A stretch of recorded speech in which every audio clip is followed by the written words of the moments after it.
Okay, let's dive into this explainer. When you're walking the streets of London today, it's really easy to just view it as this beautifully static museum, right? Just a collection of ancient buildings and royal traditions perfectly preserved in time. But actually, that couldn't be further from the truth. London is a fiercely living, breathing entity. And as we're going to see today, it's a city that has literally been forged by absolute destruction, only to reinvent itself again and again. Let's uncover exactly how that happened. So, here's our roadmap for today.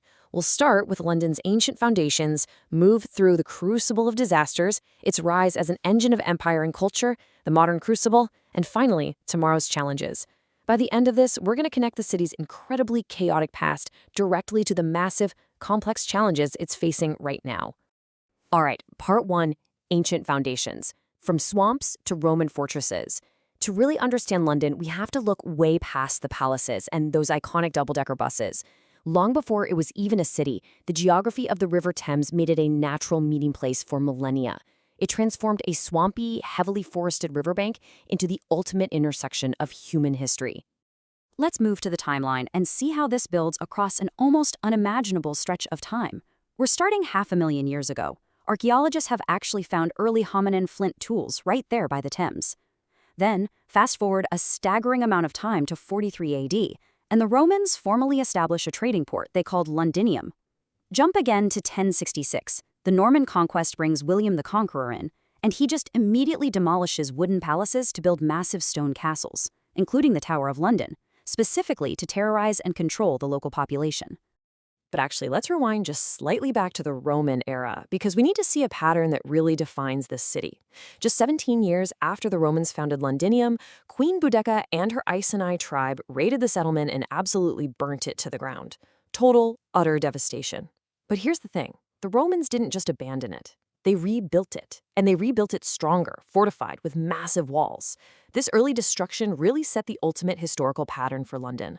Total, catastrophic devastation, predictably followed by a stronger, more resilient rebirth. And that brings us to our second era, the crucible of disasters, focusing on plagues and infernos. If ancient London was defined by invasion, the medieval and Stuart eras were defined by terrifying existential threats. The very survival of the city was literally hanging by a thread. Just look at this staggering number, 38,000. Back in 1348, the Black Death arrived via trading ships. And to put that into perspective, out of a total population of just 80,000 people, an estimated 38,000 Londoners lost their lives in a matter of months. That is almost half the city, just wiped out. The death toll was so unprecedented that mass unmarked graves had to be hastily dug right outside the city. It irrevocably changed the social and economic fabric of London forever. And this brilliantly illustrates what happened next. Just as the city started to recover and grow, in 1666, disaster struck again in a truly terrifying progression. First, a simple spark at Thomas Ferner's bakery on Pudding Lane. Second, you add high winds, and a city built almost entirely of highly flammable, wooden, pitch-covered structures, well, the flames spread with terrifying speed. Finally, the city authorities were so completely overwhelmed that their last, desperate tactic was the explosive demolition of entire neighborhoods, just to create fire breaks. So the old wooden city was just gone.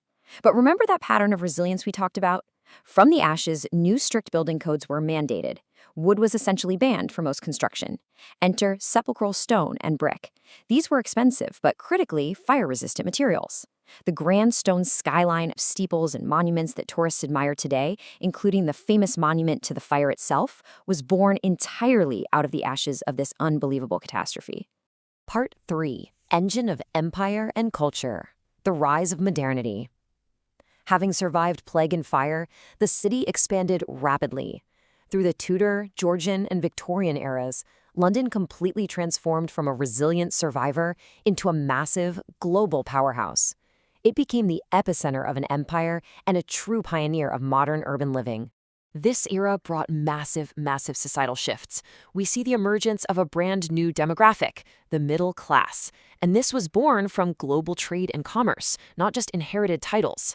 This new wealth led to a huge boom in private boarding schools. The installation of gaslit streets completely transformed society. I mean, it literally extended social life into the evening. We also see the birth of indoor theaters seating hundreds of people, along with an absolute explosion of consumerism and multi-spectacular events. London was just alive with culture. Now, what's really interesting about this slide is how it visually highlights the divide. The Industrial Revolution brought immense wealth, but it completely fractured the city.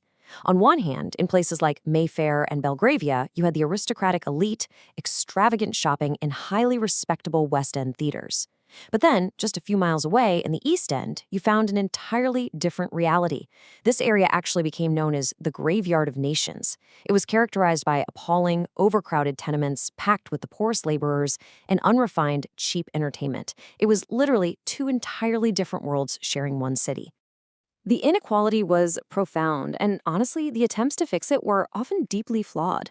Just listen to this quote from our sources describing the Victorian social reformers.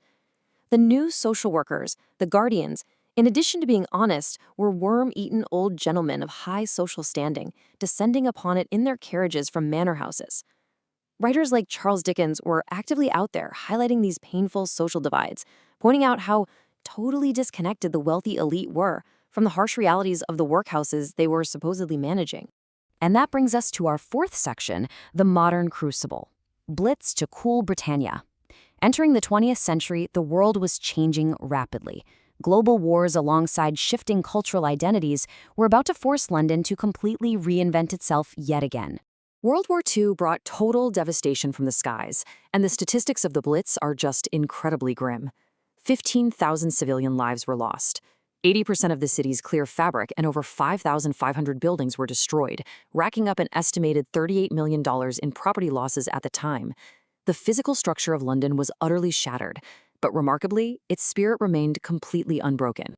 But the rebirth this time had some pretty unintended consequences. The post-war reconstruction effort heavily embraced brutalist modernism, which was this utopian architectural vision meant to heal the city and house the masses efficiently. But ironically, these isolated concrete towers and segregated pathways ended up completely replacing the historic, bustling street life. Many of these colossal concrete structures eventually decayed, becoming shunned, isolated monuments that kind of fracture local communities rather than bringing them together. So by the 1990s, the city really needed a rebrand. Enter Cool Britannia. This was a massive international marketing push that promoted a trendy, culturally fused, highly attractive global hub to investors and tourists. But our sources note a really sharp contrast here. While the shiny marketing sold this hip, modern metropolis on film and in magazines, critics argue it served as a myth that masked incredibly complex realities, including deep economic inequality, austerity, and institutional racism that a lot of marginalized groups were actively facing on the ground.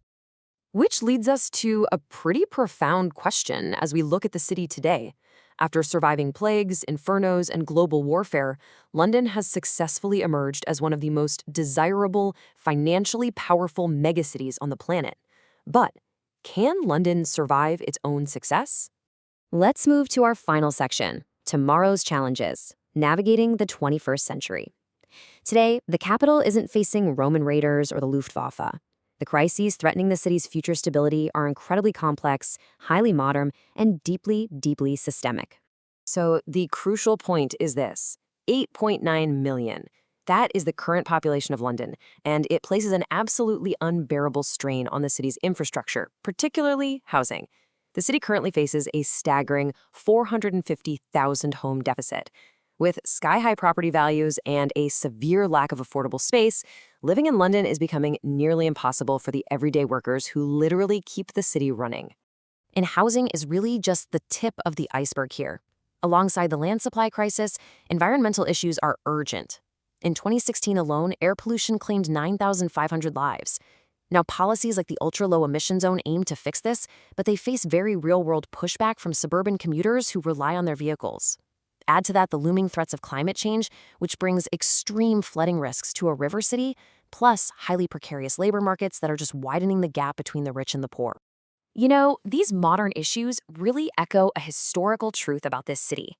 This quote from our sources captures it perfectly. Structure-wise, London is a chaotic assemblage in which abundance abuts avarice, splendor bedrabbles obscenity. London juxtaposes the extremes of extravagance and its farthest antithesis, poverty. This is the enduring paradoxical soul of London. It's a place where immense, jaw-dropping wealth and deep systemic struggle have literally always existed right next door to each other. Which leaves us with this final thought. We've traced the arc of resilience today. London has survived being burnt to the ground by Celtic queens, ravaged by the Black Death, decimated by the Great Fire, and shattered by the Blitz. In every single instance, it rebuilt itself into something new. So after 2,000 years of survival, what radical reinvention must London undergo next to conquer the crises of tomorrow? The history of this city proves it can adapt, for sure, but the shape of that next rebirth is entirely up to the Londoners of today. Thank you so much for joining me on this explainer.